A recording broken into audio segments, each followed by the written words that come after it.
Assalamualaikum warahmatullahi wabarakatuh. Come back to my channel Dianto Dekor Akademi Palangkaraya. Pada kesempatan malam ini saya ingin mengikuti Zoom meeting tentang pillow straw release untuk pupuk sawit, yang mana akan disampaikan oleh Bapak Wawan Rusman. Beliau adalah praktisi dan pakar sawit yang akan menyampaikan tentang suatu hal yang berkaitan dengan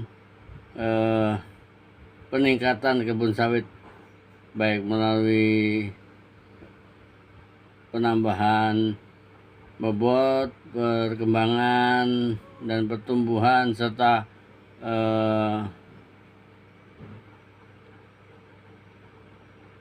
pengantisipasian atau mengantisipasi penyakit dari sawit. Udah itu banyak hal yang akan disampaikan sana.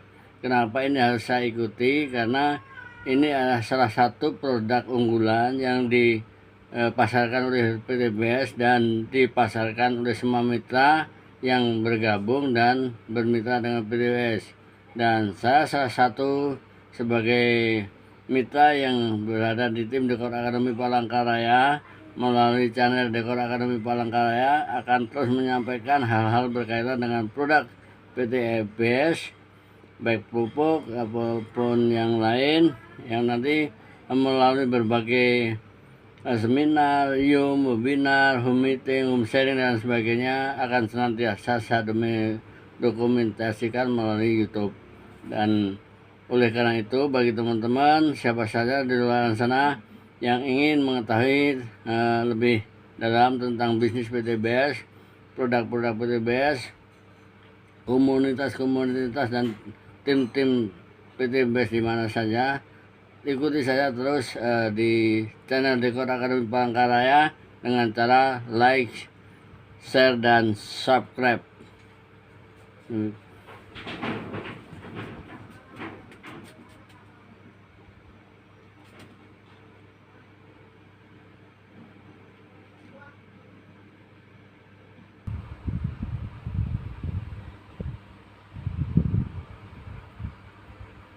Assalamualaikum warahmatullahi wabarakatuh. Waalaikumsalam warahmatullahi wabarakatuh. Ya, bismillahirrahmanirrahim. Tawakkalna 'alallah, la haula wala quwata illa billah. Asyhadu an la ilaha illallah, asyhadu anna Muhammadar Rasulullah. Allahumma shalli ala sayyidina Muhammad wa ala sayyidina Muhammad. Rabbi shrah li sadri wa yassir li amri wahlul min lisani yafqahu qawli. Selamat malam, salam sejahtera untuk kita semua. Alhamdulillah pada kesempatan malam hari ini ya, kita adakan Zoom meeting khusus materi tentang pillow straw release ya, di mana produk pillow straw release ini adalah produk yang sedang banyak diminati oleh para pekebun sawit ya. Kemudian omset tertinggi setiap bulannya untuk PTBS ini adalah di pembelanjaan produk pillow straw release atau PSR ini. Jadi Bapak dan Ibu semua yang ingin mempercepat ya apa yang diinginkan, yang diceritakan oleh keluarga. Nah, salah satunya adalah kita harus menguasai strategi pemasaran produk ini, karena ini suatu produk yang bisa belanjanya sampai miliaran. Ini hanya produk ini saja ya, beda dengan produk kecantikan, penghemat BBM, kesehatan, itu tidak akan tembus di 1 miliar sekali belanja. Tapi kalau untuk perkebunan sawit itu sangat luar biasa. Baik Bapak dan Ibu, untuk syarinya acara ini, mari kita sama-sama berdoa kepada Allah. Mudah-mudahan kita diberikan kemudahan di dalam mempelajari keilmuan, khususnya di bidang strategi meningkatkan produktivitas perkebunan kelapa sawit ya. Tentunya dengan menggunakan teknologi tepat guna PSR, pillow straw release ya, dan ramah lingkungan. Maka untuk syarinya acara ini, mari kita berdoa bersama-sama untuk agama dan kepercayaannya masing-masing. Berdoa, silahkan.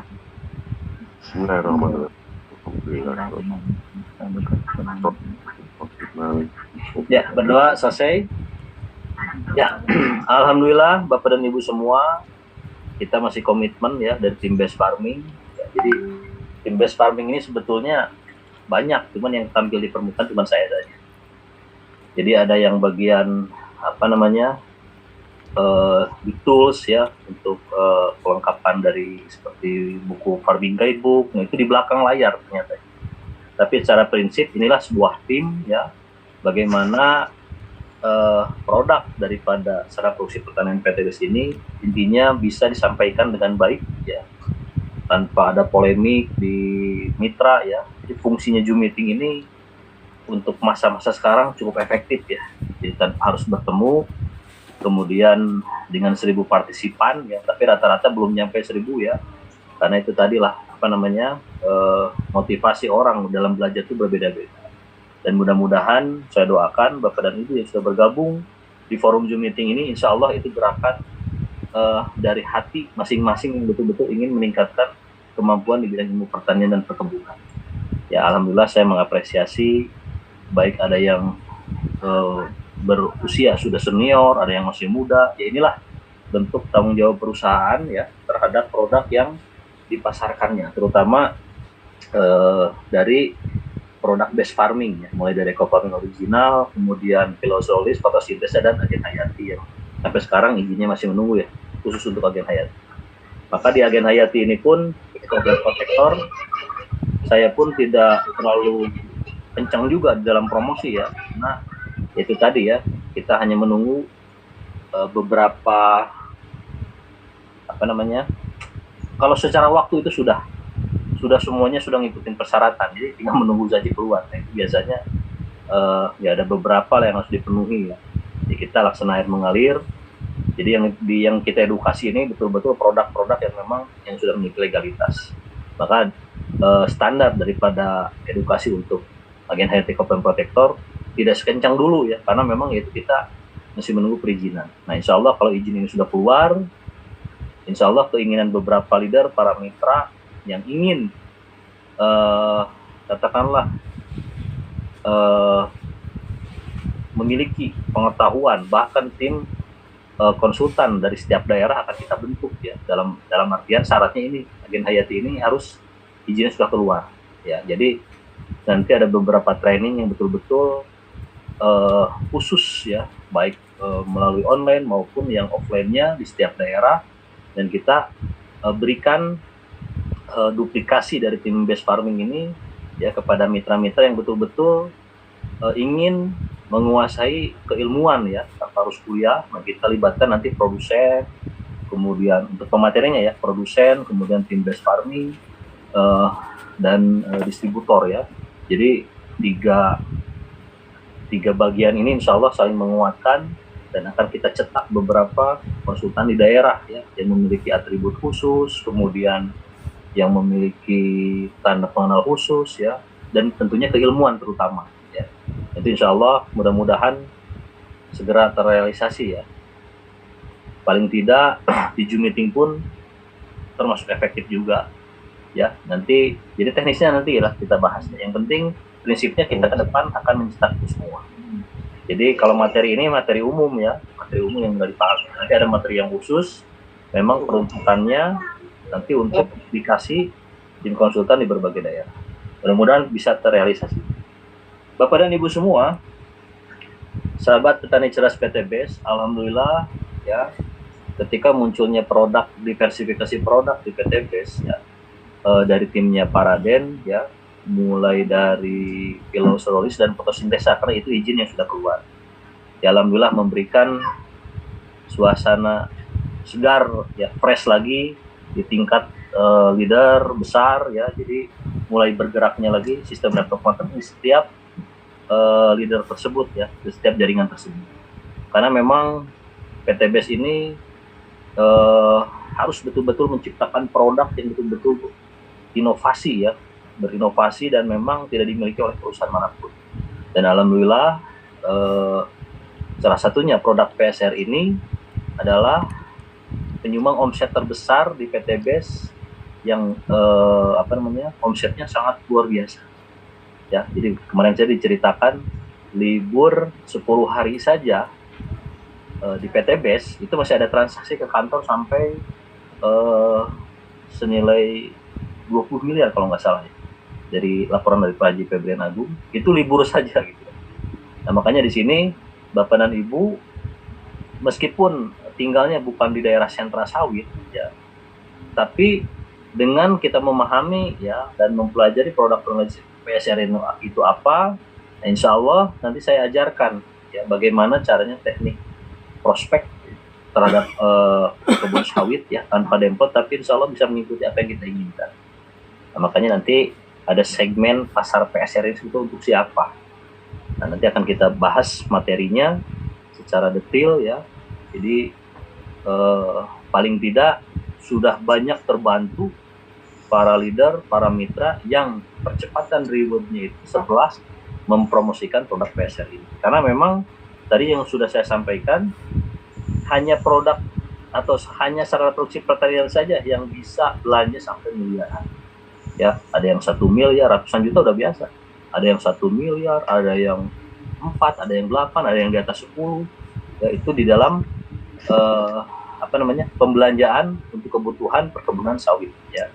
Nah, artinya ini suatu peluang besar karena memang apresiasi yang diberikan oleh perusahaan kepada seluruh mitra bahwa untuk mendapatkan poin-poin yang bisa diganti dengan beberapa item yang 4 itu ya, itu bukan hanya dari rekrutmen ID kemitraan, tapi dari pembelanjaan juga. Nah, ini pembelanjaan inilah.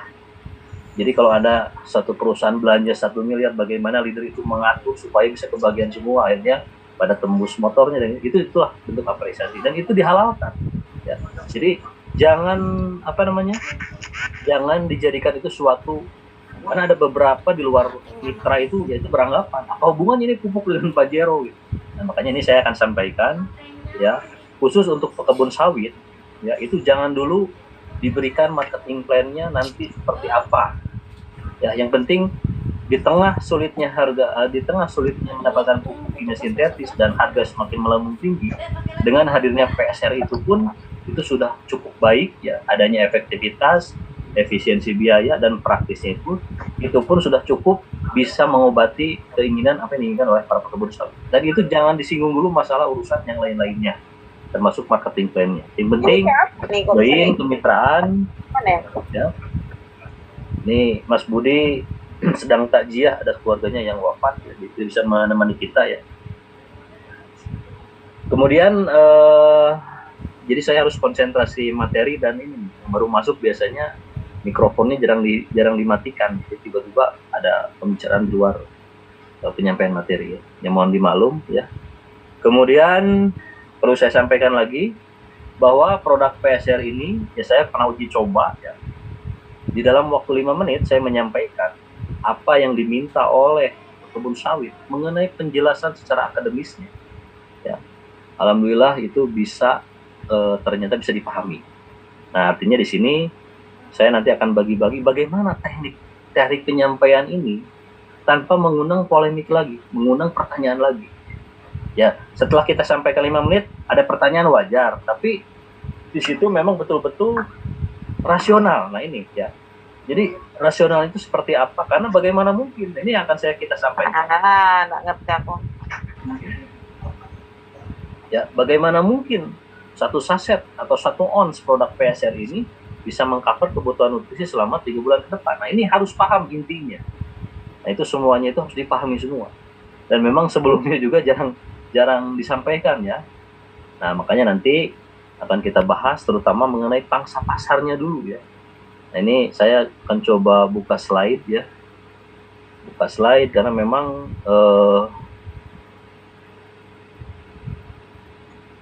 ya, tunggu sebentar, sedang loading. Dimulai dari materi ini, harap bersabar. Nah, jadi Bapak dan Ibu semua, kita harus tahu pemetaan ya luas lahan sawit di Indonesia. Nah, ini kenapa saya masih menggunakan data real di tahun 2021 ya. Data real di tahun 2021 karena ini termasuk data valid yang keluar dari Kementan ya. Yang 2022 ini belum ada ya, dan belum pasti ya kalau ini sudah dipetakan semua ya. Jadi maka kita bolehlah menggunakan data 2021 ini untuk pemetaan perkebunan sawit di Indonesia. Yang pertama, luas perkebunan sawit di Indonesia yang tersebar di 26 provinsi ya. itu jumlah luasannya itu 15,08 juta hektar. Nah itu kita pun memprediksi bahwa 2022 ini sudah lebih dari 16 juta hektar ya. Cuman ya kita ambil data yang validnya aja dulu di tahun 2021 dari awal sampai akhir tahun ya.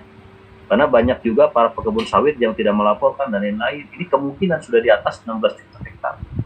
Anggap ini masih 15,08 juta ya, karena ini datanya valid dari Kementan. Jadi perkebunan besar swasta itu yang mendominasi luasan perkebunan sawit di Indonesia. Nah ini perkebunan besar swasta ini semuanya tersistem pada sebuah perusahaan besar ya, mulai dari HRD-nya, asal muasal dari proses transmigrasi ya.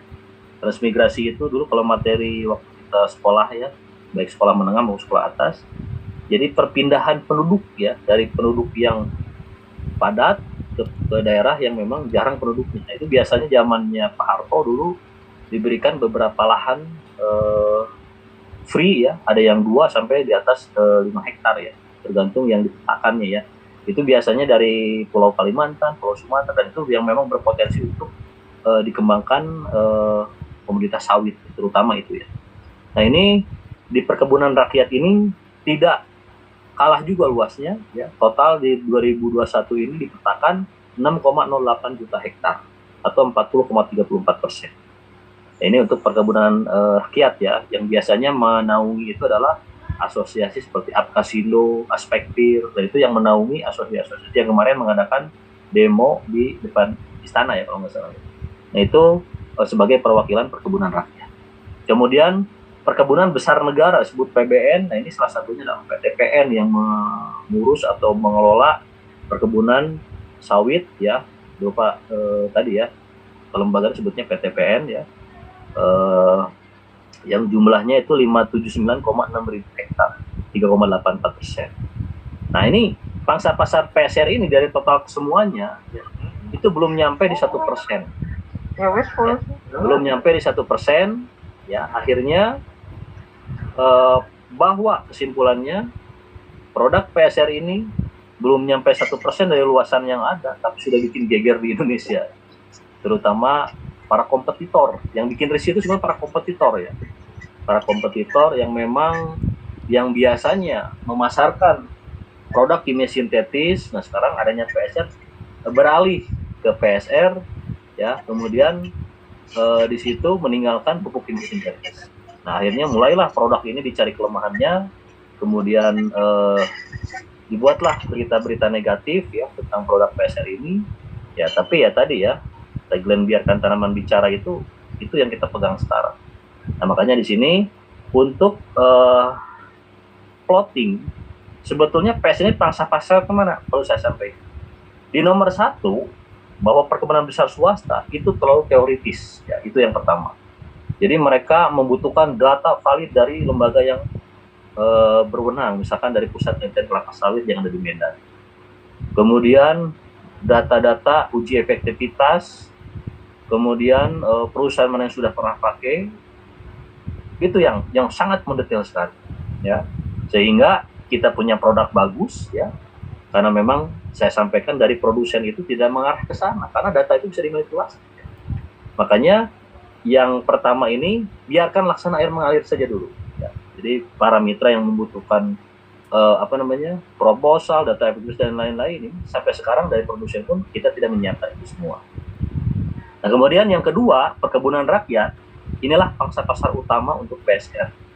Jadi kita lebih memihak pada rakyat kecil yang memiliki perkebunan ya, yang memang betul-betul sedang tercekik di atas tingginya harga pupuk kimia sintetis. Nah maka di sini yang perlu kita arahkan adalah yaitu tadi substitusi penggantinya adalah ini, karena memang produk PSR atau produk IPTBS ini sudah terkenal ya, ada 3 ciri, yaitu adanya efisiensi biaya, penghematan biaya, yang kedua efektivitas, berarti ada hasil, peningkatan hasil dari produktivitas yang diaplikasikan produk ini, kemudian praktis. Nah ini praktis ini tidak semua perkebunan sawit di Indonesia ini betul-betul tersedia air, makanya PSR adalah pupuk bantalan yang betul-betul menjadi solusi untuk perkebunan sawit di seluruh Indonesia ya.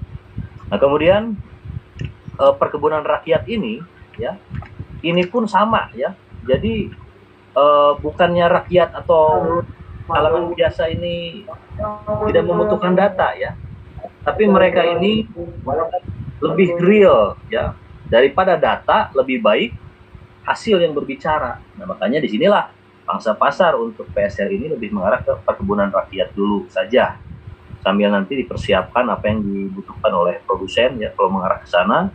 Jadi biarkan laksana air mengalir saja dulu. Karena kemudian yang ketiga, perkebunan besar negara PBN seperti PTPN biasanya kalau kelembagaan negara pasti ingin membutuhkan apa yang disebut dengan e-katalog. Nah saya pastikan pengadaan e-katalog, nah itu kontradiksi dengan AP2LI ya. Karena PTBS ini adalah anggota Asosiasi Perusahaan Penjualan Langsung Indonesia AP2LI yang semuanya itu tahu berapa HPP-nya, berapa untuk apresiasi dari perusahaan kemitranya berupa reward, kemudian berapa untuk dan lain-lainnya itu AP2LI tahu semua, karena AP2LI adalah yang menaungi network marketing yang ada di Indonesia ya. Nah, sedangkan e-katalog itu bertentangan dengan AP2LI. Kalau e-katalog sudah dipastikan kita harus punya produk yang memang dipasarkan bukan melalui network marketing. Nah, itu ternyata 3 kali Pak Aldi ya, bagian sekretaris di PTBS mengajukan tidak bisa produk PTBS ini diajukan sebagai untuk mendaftar sebagai e-katalog. E-katalog itu jadi jika ada lembaga pemerintahan yang belanja terhadap pupuk ya, setiap instansi yang membutuhkan pupuk ini, maka akan dipantau harganya berapa ya, kemudian pajaknya pun jelas ya semua. Nah ini makanya perlu saya sampaikan untuk e-katalog ini agak sulit, kecuali kita bisa memprospek para pejabat perkebunan besar negara ini tapi jalur pribadi ya, bukan secara fungsional yang menggunakan kelembagaan ya. Jadi intinya poin 1 ya, poin 1 saya lagi nanti ya, mohon itu mic-nya dimatikan semua dulu ya supaya konsen ini. Nah poin 1 ini pangsa pasar laksana air mengalir saja dulu ya, sambil kita pun mempersiapkan data-data dan lain-lain dari produsen ya. Kemudian perlu saya sampaikan untuk perkebunan besar swasta ini, mereka itu punya anggaran ini rata-rata di 5 tahunan. Jadi pembelian pupuk dan lain-lain ya, kemudian uji dan lain-lain. Nah disitulah yang menyebabkan ya kita mempromosikan produk PSR ini ke perusahaan besar, itu tadi banyak apa yang diinginkan oleh mereka. Padahal tagline kita biarkan tanaman bicara, hanya tanaman saja yang bisa menikmati. Ya, makanya lebih baik diarahkan daripada yang macam-macam terjadi perdebatan. Silakan kalau mau uji coba, kalaupun tidak apa-apa. Itu yang disampaikan oleh Pak Raden ketika ada yang mengajak perdebatan mengenai produk PSR ini. Ya, itu yang pertama, yang poin 1. Yang kemudian poin 2, ini pun masih luas. Perkebunan rakyat yang memang betul-betul sangat luas ya, dan rakyat itu sebagian besar itu lebih mengarah pada hasil dibanding data. Nah ini meskipun betul dua-duanya penting ya, antara data dan hasil itu penting ya, apalagi di perkebunan besar swasta ya. Nah, cuman tadi saya sampaikan kita pun belum bisa menyediakan berupa proposal berupa data tadi ya. Nah makanya pangsa pasar utamanya kita arahkan ke perkebunan rakyat saja dulu. Tanaman dengan jarak tanam yang salah, terlalu dekat itu pun tidak akan meningkatkan produktivitas hasil ya. Nah, itu sudah terbukti bahwa jarak tanam itu sangat menentukan. Ya, kemudian aplikasi pemupukan kimia sintetis tanpa aturan. Nah inilah kekuatan kita di dalam mengedukasi para pekebun sawit yang memang sekarang sedang mencari-cari pupuk kimia sintetis, berapapun harganya pasti akan dibeli ya, karena memang tanaman itu membutuhkan pupuk kimia sintetis tersebut ya. Kemudian dari aplikasi pemupukan ini ya, ini banyak sekali mudorotnya dibanding manfaatnya. Maka di sini perlu saya sampaikan, aplikasi gambar yang paling atas sebelah kanan itulah salah satu penyebab di mana tanaman sawit itu ya munculnya ngetrek, kemudian diaplikasikan pemupukan tapi tanaman tidak bisa merespon pemupukan tersebut. Karena apa? Karena sudah terjadi apa yang namanya proses pengikatan ya, beberapa unsur yang ada di dalam tanah tadi ketika ditebar tadi. Salah satunya adalah jika di daerah tersebut mengandung unsur logam berupa aluminium dan Fe, maka itu akan diikat sehingga unsur fosfor ya dari unsur senyawa P2O5 itu tidak bisa lagi diserap. Karena apa? Karena tadi sudah diikat oleh beberapa logam tertentu dan akhirnya disitulah yang menjadikan residu ya, sisa-sisa yang tidak bisa dimanfaatkan oleh tanaman kelapa sawit tersebut. Nah, maka di sini kita ini punya kunci ya. Kuncinya apa? Ketika produk PSR ini katakanlah cuma 1 ons, bagaimana bisa mengcover kebutuhan nutrisi selama 3 bulan ke depan ya. Nah, itu bagaimana kinerjanya? Nah, itu kita harus tahu. Nah, sedangkan mereka itu mindsetnya sampai sekarang untuk mendapatkan tanam buah segar yang besar, biasanya kata di atas 17 kiloan atau di atas 20 kiloan. Nah, itu membutuhkan pupuk kimia sintetis yang tidak sedikit. Nah, makanya saya survei juga ada yang sampai 8 sampai 12 kilo penggunaan pupuk kimia sintetis ya selama 1 tahun per pohon per tahun. Nah, maka di sini perlu saya pastikan dulu aplikasi pupuk kimia sintetis yang diaplikasikan ini kan seperti gambar yang sebelah kanan itu menebar urea. Ini sudah dipastikan. Berapa yang bisa diserap, berapa yang bisa yang menjadi residu kimia sintetis yang ada di sekitar piringan pohon dan berapa yang menguap. Nah, ini ternyata cara seperti ini di negara-negara yang maju sudah dipakai. Karena apa? Karena inilah mindset yang dibangun oleh produsen kimia sintetis sehingga sawit itu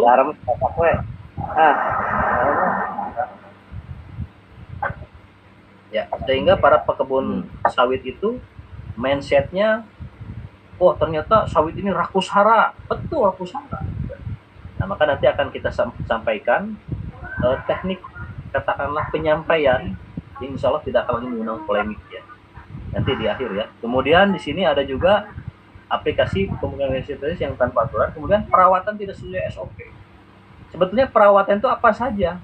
Itu tadi ya, paling tidak pengendalian gulma kita hindari apa yang disebut dengan penggunaan herbisida. Karena herbisida ini baik yang sistemik maupun kontak, ya perlu disampaikan morfologi dari para perakaran sawit itu kan akar sawit itu adalah berakar serabut, beda dengan tanaman perennial crop yang berakar tunggal yang memang ada satu akar itu membujam ke bawah. Nah, ini kalau di sawit ini berputar-putar aja di sekitar situ ya, karena memang seperti akar serabut. Nah, sisanya menjalar di sekitar permukaan, ada yang ke kiri, ke kanan, ke depan, ke belakang, yaitu sekitar piringan. Makanya kenapa pemupukan kimia sintetis itu ditebar di sekitar piringan? Nah, itu dimanfaatkan oleh meristem perakaran yang ada di permukaan. Nah, ketika diaplikasikan herbisida sudah dipastikan ujung meristem perakaran yang ada di permukaan ini sudah dipastikan dia akan terkena dan akhirnya kalau sudah terjadi sistemik maka di situ tanaman akan bermasalah. Maka di sini diperlukanlah solusi kecerdasan dalam mengendalikan hama dan penyakit itu seperti apa, atau di dalam mengendalikan gulma itu seperti apa ya, pengendalian gulma. Makanya di beberapa daerah sudah ada yang terintegritas antara perkebunan sawit dengan sapi ya. Jadi namanya apa? Gulmanya terkendali, sapinya pun bisa beranak tanpa ada biaya operasional pemberian pakan. Nah, banyak ya strategi-strategi itu yang harus kita tempuh.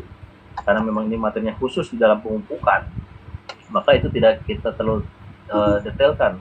Tapi paling tidak dampak negatif dari penggunaan herbisida sistemik ya, itu berbahaya untuk di perakaran ya, untuk sekitar perakaran.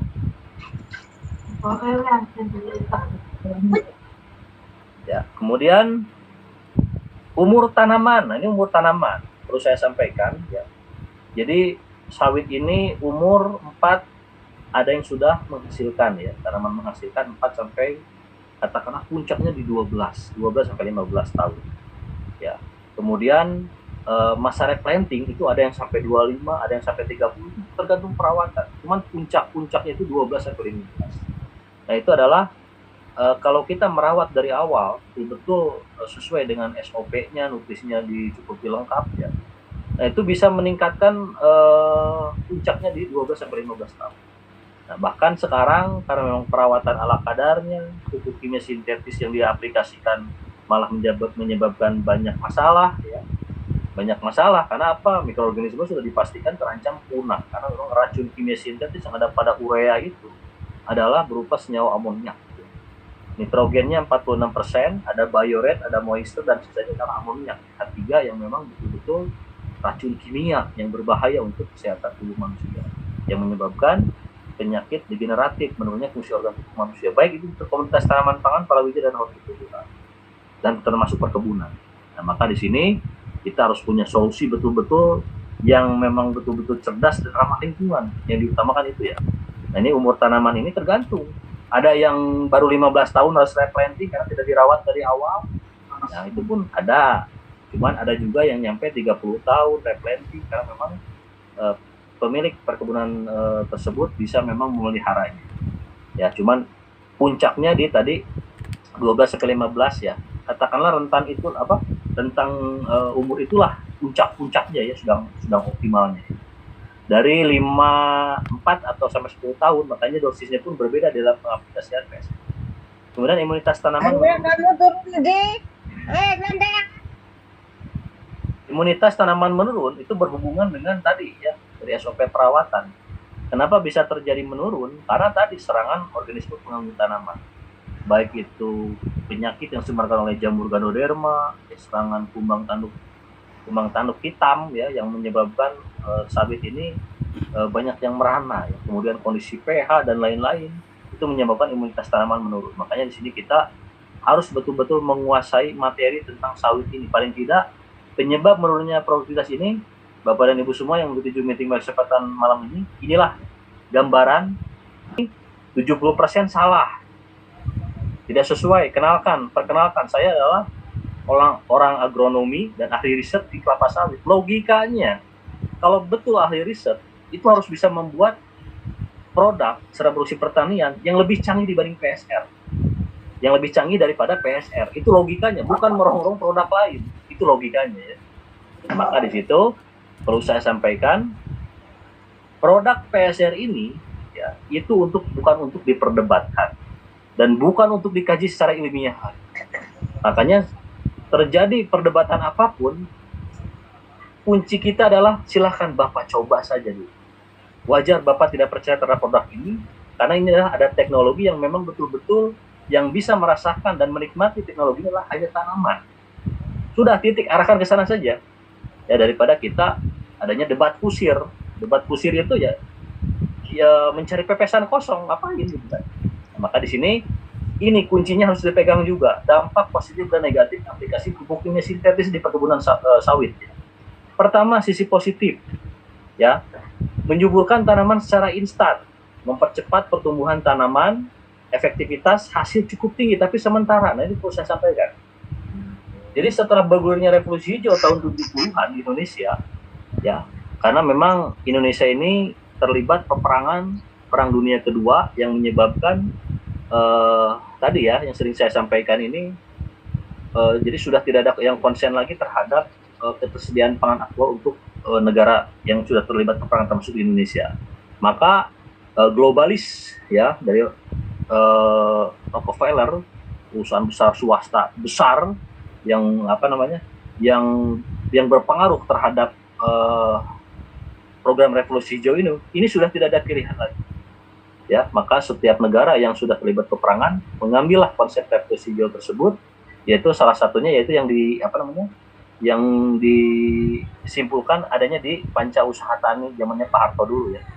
Jadi mulai dari benih dan bibit unggul, kemudian pengolahan lahan ideal, irigasi, pembasmian hama dan penyakit tanaman, bahasanya mesti pembasmian ya. Kemudian penggunaan pupuk kimia anorganik ya. Dan macam-macam. Pokoknya ada 5 ya, ada 5. Nah, itu penjabaran dari revolusi hijau. Nah, sampai sekarang bahwa mindset di pertanian Indonesia ini aplikasi pupuk kimia itu dianggap efektif ya, karena dengan cara cepat itu sangat luar biasa hasilnya. Ya, jadi kalau padi kuning karena kekurangan nitrogen. Nah, kita tabur urea itu sudah dipastikan 2-3 hari itu langsung hijau. Bahkan 1 hari berikutnya sudah kelihatan hijau mulai diserang. Nah, tapi yang jadi masalah sekarang, jadi cerita beberapa petani yang hidup di tahun 70-an. Jadi ketika itu NPK yang digunakan itu untuk 1 hektar komoditas padi itu tidak banyak, ya. Itu maksimal 70 kilo sudah banyak. Nah, tapi sekarang kalau tidak 7 kintal, 700 kilo, itu padi itu tidak akan respon sama sekali terhadap pemupukan. Nah, artinya inilah sebuah dilema, ya. Pupuk kimia sintetis tersebut efektif di dalam pengaplikasian karena memang para petani ini dididik dengan konsep revolusi hijau tersebut. Bagaimana caranya kita sebagai para petani memberikan makanan yang terbaik untuk tanaman, tapi tanahnya dilewat. Seperti gambar yang paling atas ini tanahnya dilewat. Jadi kita yang penting memberikan makanan saja buat tanaman. Nah, makalah di sini kalau bahasanya Pak Raden, pupuk kimia sintetis tersebut ya diperlukan untuk oleh tanaman, tapi ditolak oleh tanah. Nah, ini faktanya. Nah, faktanya maka di sini sisi positif menyuburkan tanaman secara instan, mempercepat pertumbuhan tanaman, efektivitas hasil cukup tinggi, tapi sementara inilah yang masih dipakai oleh para petani konvensional, termasuk pekebun yang ada di Indonesia ini. Nah, makanya di sini kita pun berhak menyampaikan dampak negatif dari penggunaan kimia sintetis ini. Ya, nah ini momentumnya ketika pupuk kimia sintetis harganya tinggi, sudah harganya tinggi, barangnya tidak ada. Ya, salah satunya kalau saya pelajari ya berita, jadi Rusia pun ini adalah salah satu ekspor terbesar pupuk kimia sintetis, salah satunya ke Indonesia. Nah, ini terlibat peperangan berpengaruh dengan ketersediaan pupuk tersebut ya. Makanya di sini sisi negatifnya perlu kita bahas. Nah, ternyata aplikasi pupuk kimia sintetis terus-menerus itu tekstur fisiknya, kimianya, dan biologi tanah mengalami kerusakan. Maka untuk program Sustainable Agriculture Development, pembangunan tanaman berkelanjutan di Indonesia ini sudah tidak bisa mungkin lagi kita menggunakan ini semua. Nah, jadi negara-negara maju itu penggunaan ini sudah dikurangi, bahkan sudah diganti ya. Yang karena memang tadi tahun 70 ini berpikir ternyata dampak mudaratnya lebih besar dibanding manfaatnya. Nah, kemudian musnahnya mikroorganisme di dalam tanah sudah dipastikan. Ya, karena memang organisme di dalam tanah ini ikut mati. Karena apa? Karena racun amoniak yang ada pada urea. Ya. Kemudian pencemaran air. Kemudian jika dipakai terus-menerus produktivitas sawit semakin menurun. Karena apa? Nah, ini teorinya itu saya sampaikan ya. Jadi Bapak dan Ibu, apa yang saya sampaikan ini insya Allah berdasarkan kajian-kajian ilmiah ya. Ketika saya kuliah, ketika saya jadi petani, saya baca referensi yang bersifat pertanggungjawaban secara akademis ya. Jadi jika dipakai terus-menerus pupuk kimia sintetis tersebut, itu produktivitas sawit akan semakin menurun. Kenapa? Nah, inilah yang tidak ada di pikiran para yang katakanlah jago di bidang ahli sawit. Contohnya tadi, aplikasi pemupukan kimia sintetis ini, mereka tahunya diserap 100% oleh tanaman. Nah, sekarang kita kaji saja. Adanya buah ngetrek, adanya tanaman kok dipupuk tapi responnya lambat, berarti hubungannya dengan proses mineralisasi. Proses mineralisasi itu adalah proses ketika kita menaburkan suatu unsur. Nah, unsur itu pasti sudah berupa senyawa yang bisa dimanfaatkan oleh tanaman ya. Nah, senyawa itu misalkan gini ya, unsur nitrogen.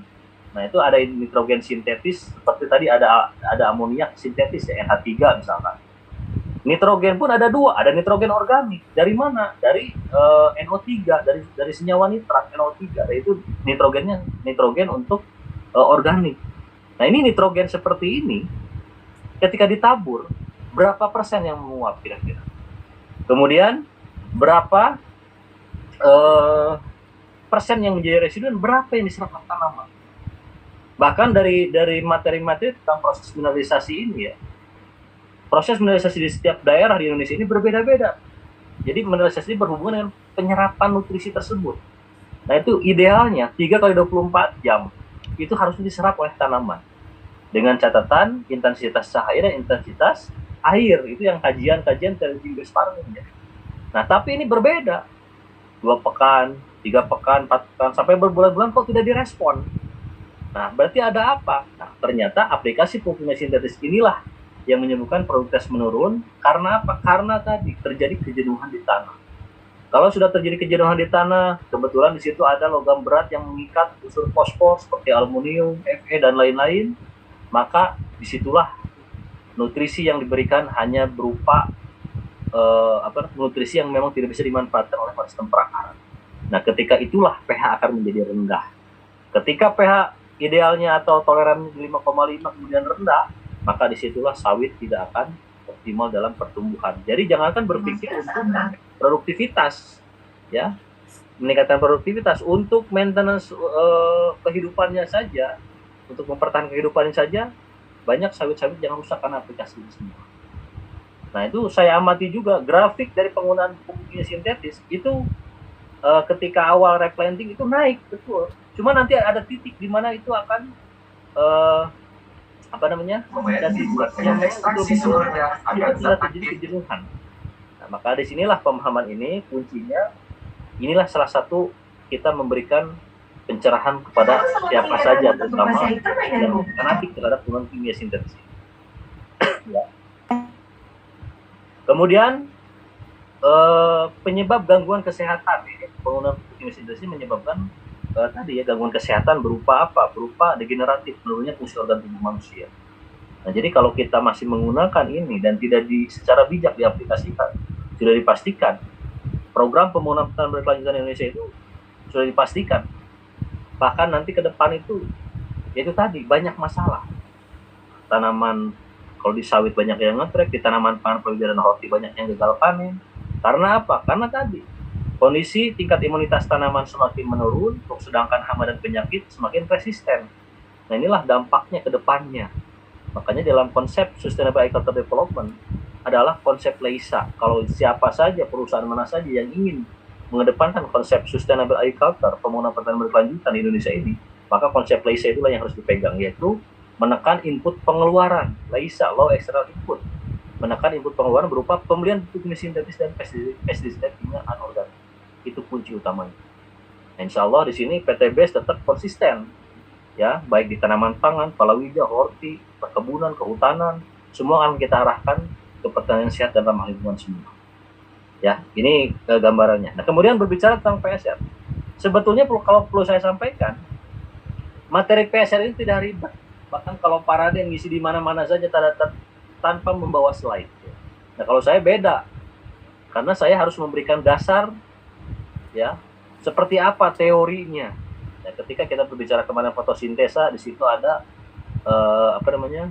fotosintesa bakteria yang bisa memanfaatkan panjang gelombang tertentu, ya, kemudian bisa menangkap panjang gelombang tersebut, dan sehingga tanaman yang diaplikasikan fotosintesa itu akan dipacu 3-5 kali lebih cepat proses fotosintesisnya karena ada bakteri fotosintesa tersebut. Nah, seperti itu ya gambarannya. Nah, ini pun saya kembangkan terus, ya, tentang PSR ini. Karena ada beberapa, meskipun data ini katakanlah nomor sekian, tapi materi rasionalitas inilah yang harus kita kedepankan. Nah, seperti ada yang utama, ya. Bagaimana mungkin satu saset ini bisa mengcover kebutuhan nutrisi selama 3 bulan ke depan untuk kelapa sawit. Sedangkan sawit itu rakus hara. Untuk membentuk tandan buah segar yang besar, itu membutuhkan NPK 8-12 kilo per pohon per tahun. Sedangkan ini cuma 1 on saja. Ini Bapak dan Ibu harus menguasai materi ini. Ini cuma 1 on saja. Nah, makanya kita harus memiliki landasan keilmuan. Berhak kita menyampaikan. Bapak dan Ibu pemilik pekebun sawit perlu sampaikan. Di dalam PSR ini sudah cukup lengkap. Kalau dilihat dari kandungan, di sini mengandung NPK ada, kemudian ada C organiknya ada, disebut komor organik itu ya. Kemudian CSC untuk kapasitas tukang kation ada sitokin oksin giberalin ada. Kemudian yang paling utama ada teknologi mikroba. Teknologi mikroba inilah yang bisa memanfaatkan residu kimia sintetis yang tadi yang tidak bisa diserap lagi oleh tanaman, maka akan menjadi nutrisi terbaik untuk tanaman dengan adanya teknologi yang ada pada PSR ini.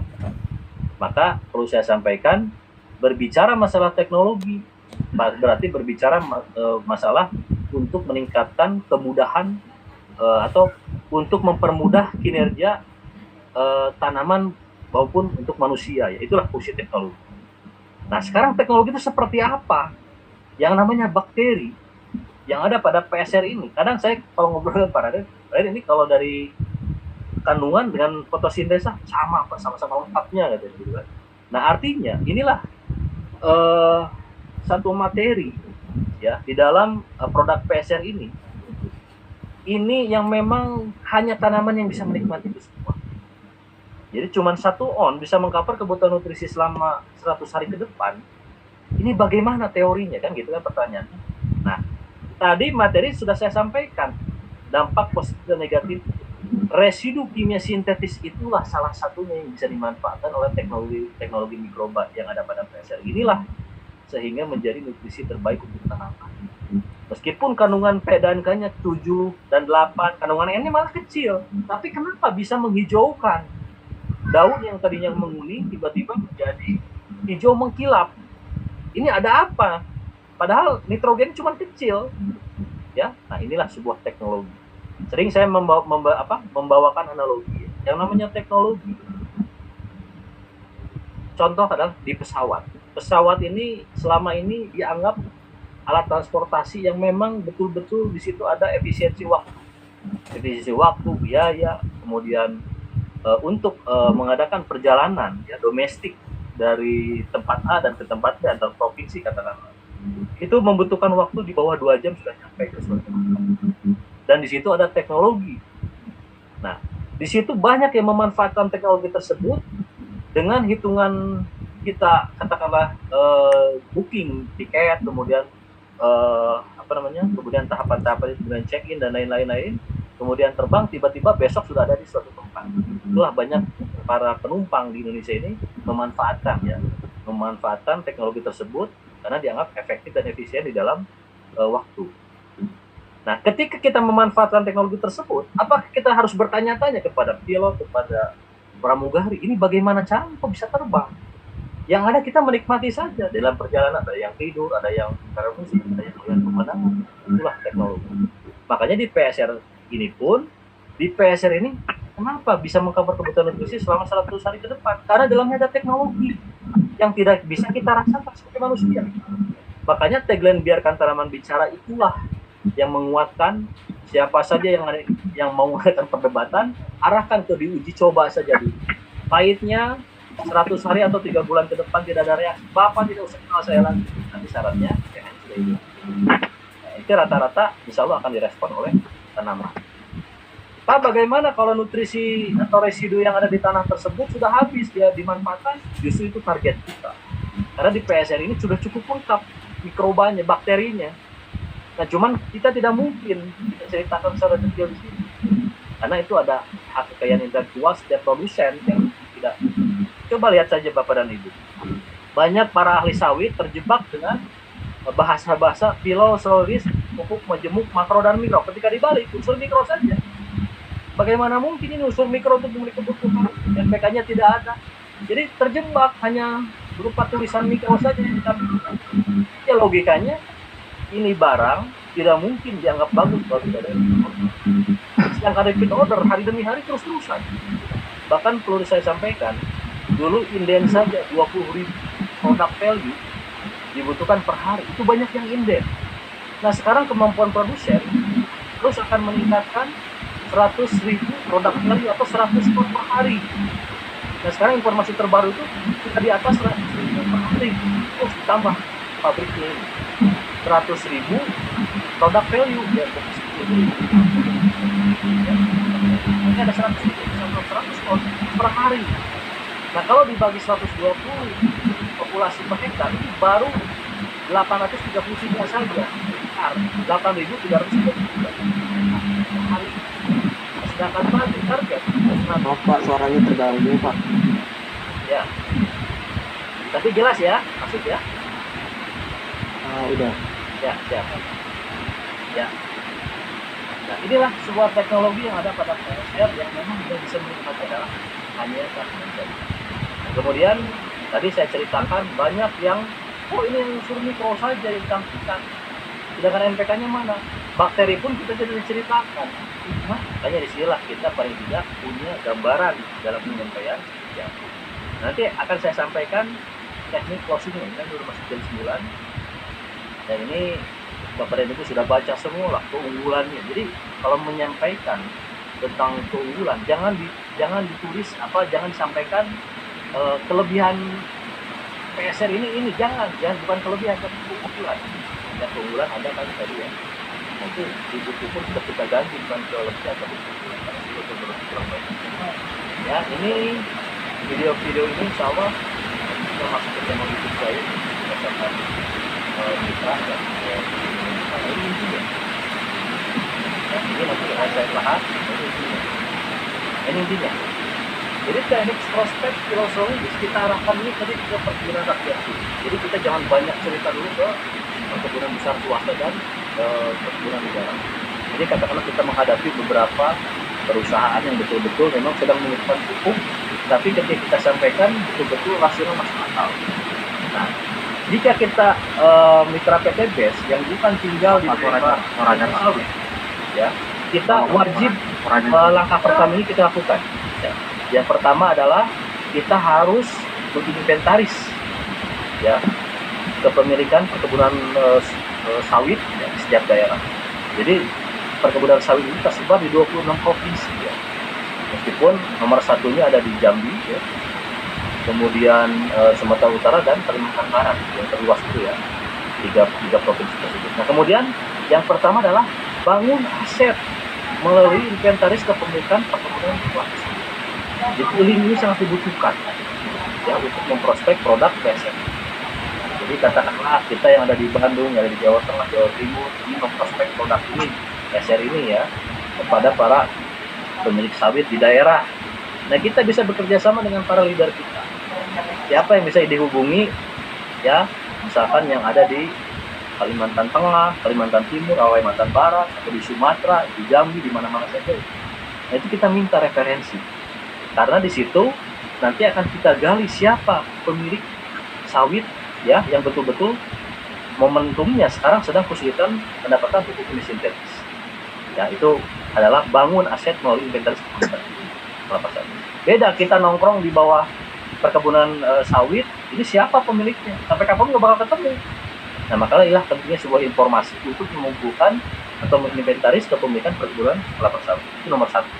Yang kedua, yang paling utama, setelah ketemu, kita adakan pendekatan secara persuasif. Dan kita jangan menggurui, kita ngobrol biasa saja. Pak, biasanya Bapak menggunakan pupuk kimia sintetis, itu dalam 1 hektar habis berapa? Ya, kemudian hasilnya seperti apa? Nanti akan cerita. Nah, ini hitung-hitungan ini, makanya para mitra harus punya minimal buku ini. Buku Farming Guidebook ini insya Allah buku pencerahan semua itu, meskipun simpel ini ya. Nah, ini saya dengan tim ketika menghitung kebutuhan pupuk yang sering dipakai oleh para pekebun sawit, di situ ada NPK, ini masih 10.000 NPK. Kemudian ada kisrit. Nah, kisrit ini adalah magnesium sulfat, MgSO4. Nah, ini magnesiumnya inilah yang dimanfaatkan oleh kelapa sawit ya sebagai pengganti dolomit untuk menaikkan nilai pH juga ya. Kemudian boret, unsur boron, hara mikrosidnya untuk kualitas tanaman buah segar juga ya. Ini dihitung-hitung kebutuhan ini semua, ini masih 10.000 ya harga NPK-nya ya. NPK 1616 ini saya hitung itu 13.345.000 per hektar per tahun. Yang populasinya 140 pohon. Nah, kemarin tim Best Farming mengadakan interview juga dengan para pekebun juragan yang memiliki kebun sawit cukup luas di daerah Palangkaraya. Beliau menyampaikan tanpa menyebut pupuknya, saya habis 97.000 per pohon. Jadi 97.000 kalau dikali 140, pokoknya anggap 140 saja, itu sudah 13.580. Tidak jauh beda dengan sini hitungannya ya. Nah, kemudian saya ada kesempatan mengisi seminar di depan para juragan sawit di daerah Sintang. Itu lebih seru lagi, minimal mereka itu 20 hektar minimal, selebihnya itu ratusan hektar yang dimiliki. Dan alhamdulillah saya tuntaskan apa yang saya sampaikan ini dan tidak mengundang polemik lagi. Karena siapapun yang bertanya, ujung-ujungnya kapan Bapak mau coba produk ini? Nanti ada ya tekniknya. Ini pertama, yang poin nomor 2 tadi, kita harus punya hitungan ini. Nah, bahkan saya menyampaikan ini di tingkat para juragan sawit yang ada di Sintang, Kalimantan Barat ya. Sedikit lagi udah mau Kalimantan Tengah ya. Nah, ini ketika saya menyampaikan 13.345.000 atau 13.580 yang dari Palangkaraya tadi. Wah, itu sedikit Pak, saya habis 17, bahkan ada yang 20. Berarti gila ini pengadaan pupuk ini sangat luar biasa. Biayanya katakanlah nyampe 17 juta. Nah, 17 juta ini saya dapat referensi dari ketua Aspektir. Dia sudah mitra. Nggak jelas. Pak. Gimana? Yang lain, saya masih kedengaran nggak? Normal nggak? Suaranya keras-kerasnya pakai headset. Nah, ini ada yang normal, ada yang nggak jelas. Normal, Pak. Normal ya, saya lanjut dulu ya. Lampung bagus. Ya, siap. Lanjut, Jambi lanjut. Ya, lanjut ya. Nah, Lanjut. ini data ini Semuanya di-mute aja Pak, di-mute semua biar Ya. yang lain suara Pak Wawan aja. Ya. Nah, ini data ini penting untuk kita mempromosikan produk PSS sebagai pembanding. Nah, apalagi sekarang di PTBES ada belanja paket mulai dari 20 juta itu bisa mendapatkan 200 produk value atau 100 juta bisa mendapatkan 500 produk value. Dengar suara. Ya. Tunggu bentar. Jelas. Ya, jelas ya. Jelas. Ya. Nah, artinya ini saya Macet, Pak. Macet. Kok beda-beda ya? Jelas. Lanjut dulu aja ya. Tidak. Ya. Itu tergantung Jelas, daerah masing-masing sinyalnya itu, Ya, Pak. biasanya Biarkan sinyal, aja, ya. Pak. Ya, saya maklumi yang di kebun sawit rumahnya pasti ada. Nah, tapi inilah keilmuan ya. Ya, saya lanjut dulu. Jelas. Ya. Lanjut. Nah, kemudian saya hitung kebutuhan PSR dengan dari tadi ya 13.345.000 dengan pengadaan NPK 1616, kemudian ini masih dianggap 10.000 nih. Sekarang sudah di angka 20.000 per kilonya ya. Nah, kemudian ada lagi penggunaan kisrit, magnesium sulfat dan borit. Nah, total 13.345.000. Nah, kemarin yang dari pengusaha Palangkaraya menyampaikan 97.000 per pohon. Berarti kalau dikali 140 itu sudah dipastikan 13.580.000. Ya. Nah, ketika saya menyampaikan, "Oh, Pak, saya habis 17 juta, Pak. Tim saya atau petani saya di 17 juta rata-rata." Oke, itu sebagai referensi. Anggap kita ambil terkecilnya 13 juta saja. Dengan menggunakan PSR saja, kita pakai 4 kali aplikasi per tahun. 4 saset dikali 140 dibutuhkan 560 saset. Ya. Keterangannya, jumlah kebutuhan pupuk PSR ini 560 saset per tahun itu dibagi 10 saset dulu untuk mendapatkan boxnya. Berarti dibutuhkan 56 box saja. 56 produk value ya. Betul ya? 56 box kali 125.000 ini harga repeat order, bukan paket. Sekarang ada paket yang jatuhnya satu saset itu 10 ribuan. Ya, jadi kalau kita belanja 20.000 dapat poin, 20 juta dapat poin 10. Belanja 100 juta dapat poin 50. Nah, ini untuk memudahkan. Jadi ada efisiensi biaya. Kalau ini harga repeat order biasa saja, ada efisiensi biaya 6.545.000 per tahun per hektar. Nah, ini dijadikan sebagai pembanding karena memang yang menjadi daya tarik selain dari efektivitas produk kita adanya peningkatan hasil, juga di sini ada efisiensi biayanya. Ya, itu harus jadi pegangan. Nah, maka ini salah satu gambaran. Bolehlah kita ambil 13 juta saja dulu ya. Faktanya, menurut ketua Aspektir yang ada di Jambi, beliau udah mitra, di sini nyampe Pak 17 juta katanya. Tapi lebih gila lagi tuh biaya per hektar itu. Inilah salah satu solusi kita mempromosikan produk PSR ini. Di sini sudah jelas petani sudah diuntungkan di awal. Adapun harga masih fluktuatif, informasi terbaru terakhir ya, Menteri Arves yang biasanya menangani urusan, beliau akan memanggil produsen minyak goreng seluruh Indonesia di Bali. Izin Pak Wawan coba dimulai. Ya, ini masih, cuman kan tadi biasanya baru gabung. Ya, udah ya. Ya. Kemudian pembandingnya 6.545.000. Nah, ini kenapa keran ekspor sudah dibuka? Karena harga pangsa pasarnya minyak CPO dan turunannya ini adanya di global ya, tingkat global seperti Brazil, Kanada, India yang konsumsi terbesar dan Cina ya. Itu pangsa pasarnya dan harganya masih stabil. Bahkan Malaysia sudah menikmati keuntungan di dalam budidaya sawit ini ya, mulai dari harga TBS dan lain-lain. Itu kalau dirupiahkan sudah tembus masih standby di 4 ribuan. Harga tanam buah segar di tingkat per petani. Itu saya baca referensi terakhir. Nah, sekarang kenapa di Indonesia kok keran ekspor sudah dibuka tapi masih terjadi seperti ini? Nah, ternyata ada yang bermasalah di produsen minyak goreng. Jadi tidak diproduksi. Dengan tidak diproduksinya tanam buah segar menjadi CPO dan turunannya, maka di situ raw material berupa tanam buah segar itu melimpah ruah dan akhirnya harganya anjlok. Ya, informasi terbaru di Bengkulu ada yang sampai 800, 1.100, 1.300. Nah, ini meskipun itu bukan urusan kita, tapi kita harus tahu. Ya, berapapun harga tanam buah segar dekat petani, tetap kalau kita berikan hitung-hitungan ini, insya Allah akan memilih produk ini, apalagi di situ ada efektif dan efisiensi biaya. Nah, ini intinya. Kemudian poin nomor 2 tadi, hitung perbandingan efisiensi penggunaan pupuk kimia sintetis dan PSR. Nah, tadi perbandingannya tadi. Kemudian arahkan untuk membuka Denpot. Jadi sesengit apapun perdebatan, ujung-ujungnya Bapak kapan mau mulai menggunakan produk ini? Di tengah susahnya, sulitnya harga pupuk kimia, di tengah tingginya harga pupuk kimia sintetis dan susah untuk mendapatkan. Bapak kapan untuk membuka Denpot itu? Ini bagaimana nih tekniknya, gratis atau gimana? Oh Pak, sayang ini produk bagus kalau dibuat gratis saya. Tanya, Bapak punya lahan berapa? Luasan berapa? Oh, saya punya lahan puluhan sampai ratusan hektar. Kalaupun ini berhasil, saya siap merekomendasikan teman-teman saya. Bapak paling tidak arahkan saya dapat ambil 3 paket, Pak.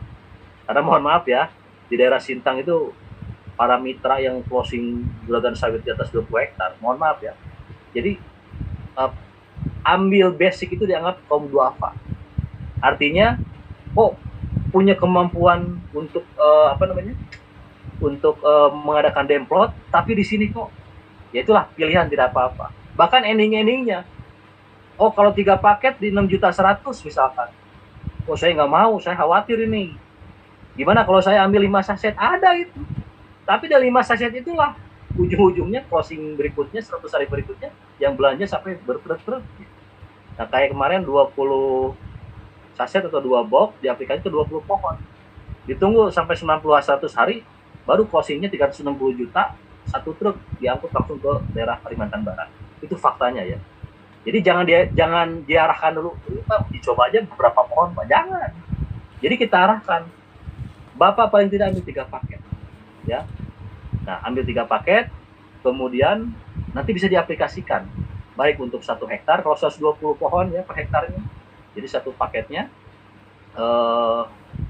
itu tadi ya, di 120 pohon ya per hektar. Nah, makanya di sini, yang paling utama, arahkan, apapun terjadi perdebatan apapun, arahkan ke Demplot, supaya mereka paham. Bapak dan Ibu semua, yang pemilik kebun sawit, boleh tidak percaya terhadap produk ini. Saya pun sama tidak percaya. Tapi setelah saya kaji, saya adakan observasi dengan tim, boleh edifikasi, baik tim base farming, mitra-mitra yang sudah berhasil, edifikasi saja. Nah, kemudian kuatkan juga, sebelum ke dokumentasi ya, kita arahkan supaya mengadakan demplot dulu. Tidak percaya, maka dari itulah supaya percaya Bapak harus coba. Nah, itulah untuk menepis apa yang disebut, bukan menepis, untuk menghentikan perdebatan. Ya, karena ini ada pengalaman saya nih. Saya diundang di suatu forum Zoom meeting. Di situ ada seorang dokter yang memang betul sudah join di mitra sebagai mitra petugas, dokter kehutanan. Ya, tapi beliau kanca-kancanya ini itu orang riset peneliti semua. Ada yang 35 tahun di sawit, ada yang wah luar biasa itu. Saya memperkenalkan produk PSR itu seolah-olah produk ini tidak ada manfaatnya. Teorinya luar biasa, namanya dosen. Tapi saya pun tidak mau kalah. Karena ini forum memperkenalkan produk PSR, ujung-ujungnya tadi kuncinya arahkan untuk membuka Denpot. Oke, apa yang Bapak sampaikan saya apresiasi yang luar biasa. Bapak sudah senior di kelapa sawit. Tapi intinya, kapan Bapak mau demplot tentang produk PSR ini? Jawabannya apa? Saya tidak punya lahan, katanya. Bukan saya tidak punya lahan, Pak. Mohon maaf. Ini produk. Inilah sebuah inovasi untuk perkebunan sawit yang ada di Indonesia yang sedang sulit mendapatkan pupuk kimia sintetis. Dan produk ini bukan untuk dikaji ulang lagi. Itu artinya kita sudah memberikan tutup poin terhadap para researchers yang tadi ya, yang memang belum mencoba tapi sudah menyimpulkan macam-macam. Nah kemudian bukan untuk diperdebatkan lagi, tapi untuk membela para petani kecil. Arahkan itu seperti itu, dan ujung-ujungnya arahkan untuk Sebut sarana junjung. ya.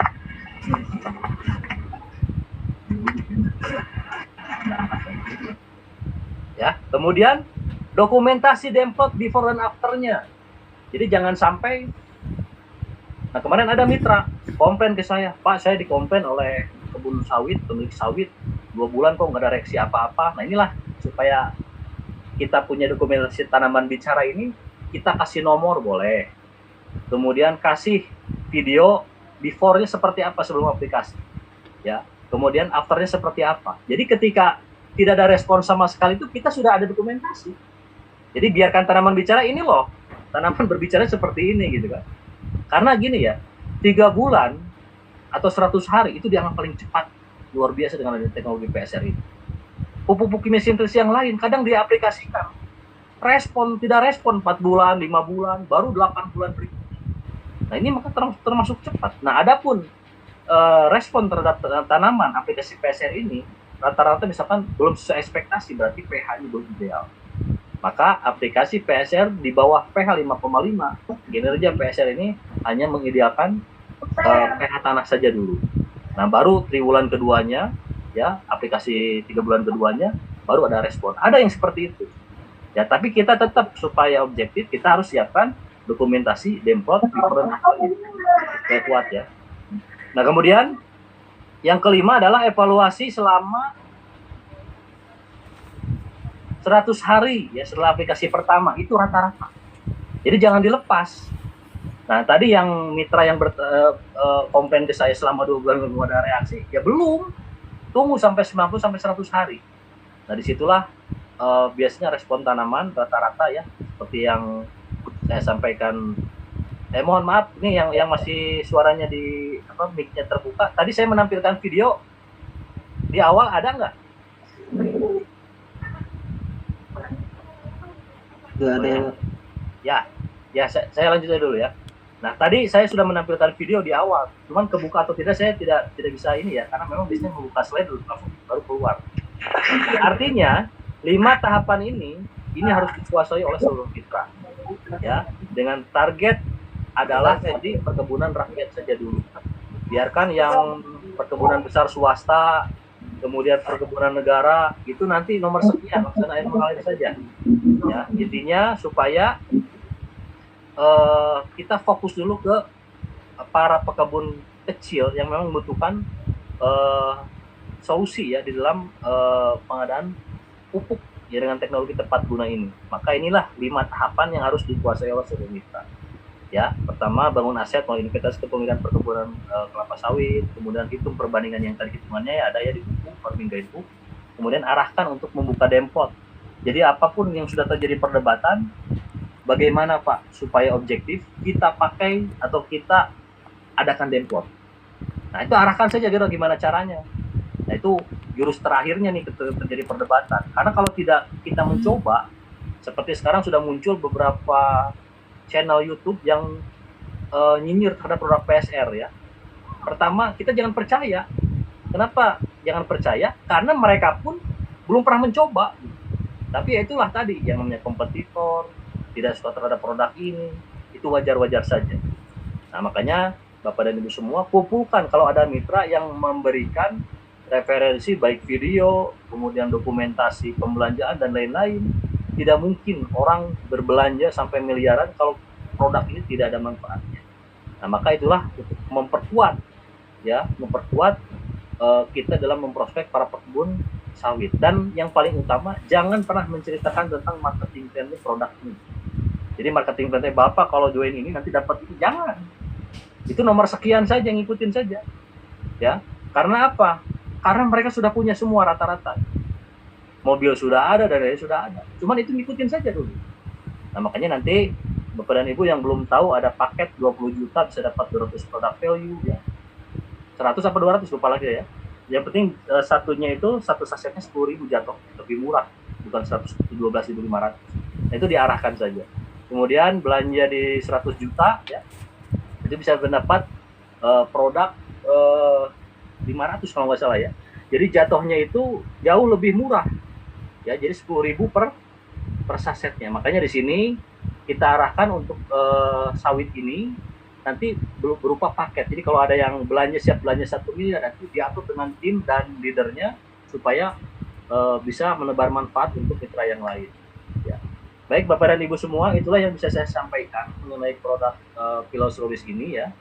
Intinya kita betul-betul harus menguasai produk ini, dan terutama dari kinerja ya. Dan di sini saya tidak menceritakan tentang marketing plan-nya produk ini ya, tapi yang pasti saya memberikan gambaran seperti apa efektivitasnya produk PSR ini untuk meningkatkan hasil produktivitas perkebunan sawit di setiap daerah. Ya, itu saja yang bisa saya sampaikan ya.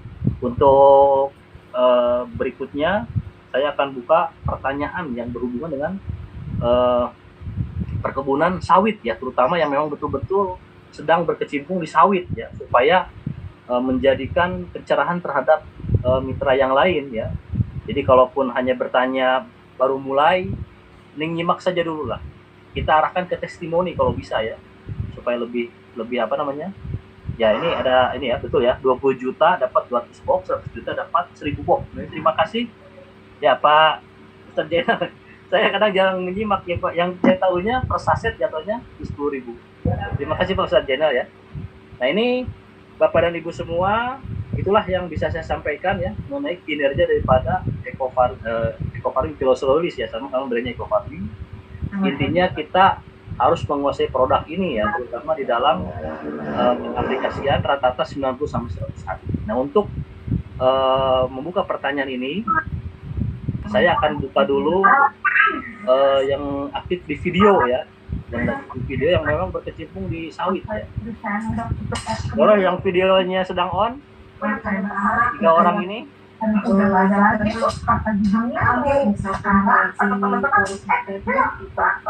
ini